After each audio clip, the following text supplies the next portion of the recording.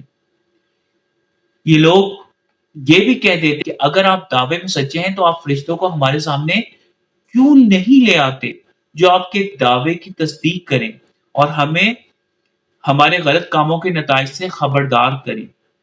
سورۃ الفرقان کی آیت نمبر 7 میں ارشاد ہے، ترجمہ: اور یہ کہتے ہیں کیسے ہو سکتا ہے یہ رسول کھاتا ہے کھانا اور چلتا پھرتا ہے بازاروں میں، کیوں نہیں نازل ہوا اس کی طرف کوئی فرشتہ سو ہوتا اس کے ساتھ تنبیہ کرنے والا۔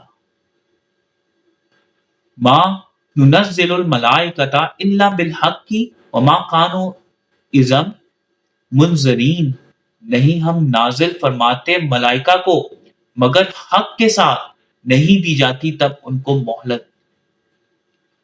فرشتے کافروں کی فرمائش کے مطابق نہیں بلکہ قانون ربی کے مطابق نازل ہوتے ہیں، اور ان کے نزول کا مقصد نتائج کا ظہور ہوتا ہے، اور ایسے وقت کسی کو کوئی مہلت نہیں ملتی۔ سورۃ الانعام کی آیت نمبر 8 میں ارشاد ہے، ترجمہ، اور وہ کہتے ہیں کیوں نہیں نازل کیا گیا ان پر کوئی فرشتہ، اور اگر ہم نازل فرمائیں کوئی فرشتہ ضرور چکا دیا جاتا معاملہ، پھر نہ کرنا پڑتا انہیں انتظار۔ ان نحن نزلنا الذکر و انا لہ لحافظون، بے شک ہم نے نازل فرمایا ہے ذکر، اور بے شک ہم ہی اس کے محافظ ہیں۔ وَلَقَدْ أَرْسَلْنَا مِن قَبْلِكَ فِي شِيَعِ الْأَوَّلِينَ، اور تحقیق ہم نے بھیجے آپ سے پہلے اولین گروہوں میں۔ شیعی، شیعہ سے بنا، گروہ، سیکٹس۔ اے قاری قرآن، جہاں تک قرآن کریم کا تعلق ہے، یہ ہم نے نازل فرمایا ہے، یہ سب لوگوں کے لیے ضابطہ حیات ہے اور ہر طرح سے مکمل ہے، اس میں کسی قسم کی رد و بدل کی ضرورت نہیں، اس لیے ہم خود اس کی حفاظت کریں گے، اسے دنیا کی کوئی طاقت نہیں مٹا سکتی۔ سورۃ الانعام کی آیت نمبر 115 میں ارشاد ہے، ترجمہ، اور پورے ہیں کلمات آپ کے رب کے صدق و عدل کے لحاظ سے، نہیں کوئی بدلنے والا اس کے کلمات، اور وہی سننے والا، علم رکھنے والا ہے۔ پیغام حق ہر دور میں لوگوں تک پہنچتا رہا تھا، پہنچ رہا ہے اور پہنچتا رہے گا، یہ لوگوں پر منحصر ہے کہ وہ اس پر ایمان لاتے ہیں یا اس کا انکار کرتے ہیں۔ وما یاتہم من رسول الا کانوا بہ یستہزئون، اور نہیں آتا ان کے پاس کوئی رسول مگر یہ اس سے استہزاء کرتے ہیں۔ کذالک نسلکہ فی قلوب المجرمین، اسی طرح ہم اس کو بٹھا دیتے ہیں مجرمین کے دلوں میں۔ لا یؤمنون بہ وقد خلت سنت الاولین، نہیں وہ ایمان لاتے اس کا، اور تحقیق چلی آ رہی ہے سنت پہلوں کی۔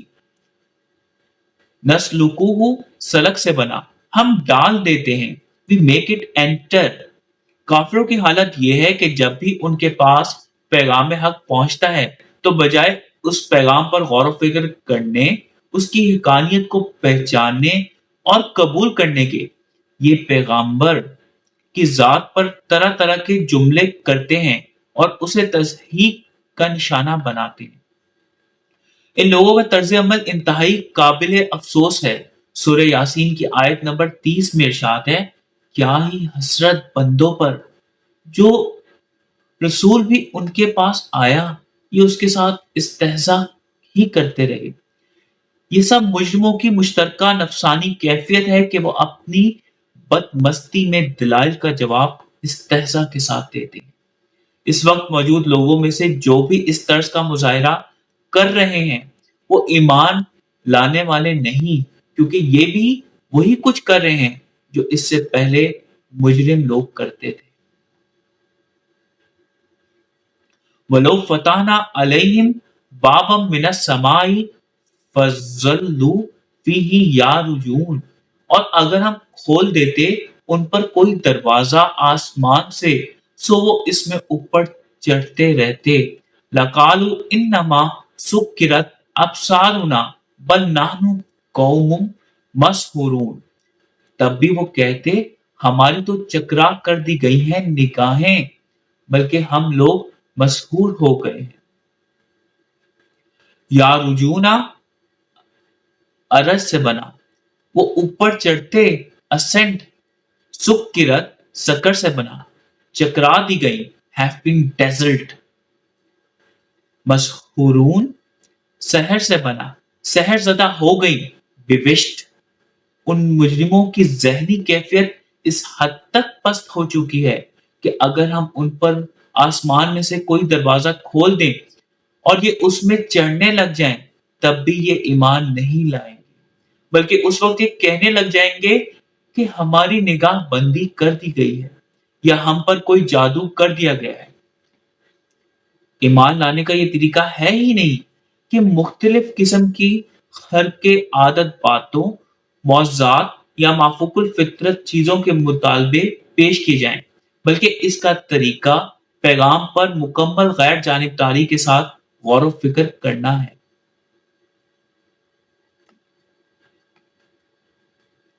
ایک مختصر سا خلاصہ آج کے پڑھے گئے رکوع کا: قرآن کریم میں مقصد زندگی، کامیابی کے لیے مطلوب معیار، اسے حاصل کرنے کا طریقہ اور اس راستے میں حائل رکاوٹوں کی تفصیل بیان فرما دی گئی ہے، تاکہ ہم میں سے ہر کوئی بذات خود قرآن کریم کی روشنی میں یہ جان سکے کہ وہ کس معیار کا حامل ہے اور اس کا انجام کیا ہوگا۔ پیغام حق سے منہ موڑنے والوں کی نشانی یہ ہے کہ وہ اپنی ذاتی خواہشات کی تکمیل میں دن رات ایک کیے رہتے ہیں۔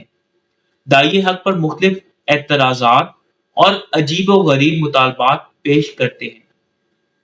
ماضی میں بھی کفر کے خوگر اپنے رسولوں کا مذاق ہی اڑاتے رہے، لیکن جب ان کا ظلم ایک حد سے بڑھ گیا وہ ہلاک کر دیے گئے۔ اللہ تعالیٰ نے کمال مہربانی کے ساتھ نبی پاک صلی اللہ علیہ وآلہ وسلم کی وسادت سے قرآن کریم نازل فرمایا ہے۔ اس پر نبی پاک صلی اللہ علیہ وآلہ وسلم کی سنت مبارکہ کے مطابق عمل کرنے سے ہی مقصد زندگی حاصل ہو سکتا ہے، جبکہ اس سے کفر کرنے والوں کا انجام وہی ہوگا جو پیغام حق کو جھٹلانے اور رسولوں کی تکذیب کرنے والوں کا ہوتا آیا ہے۔ اللہ تعالی ہم سب کو قرآن کو صحیح طور پر سمجھنے اور اس پر نبی پاک صلی اللہ علیہ وآلہ وسلم کی سنت مبارکہ کے مطابق عمل کرنے کی توفیق عنایت فرمائے، آمین۔ صدق اللہ العلی العظیم۔ صلی اللہ تعالی علی حبیبہ محمد و آلہ وسلم۔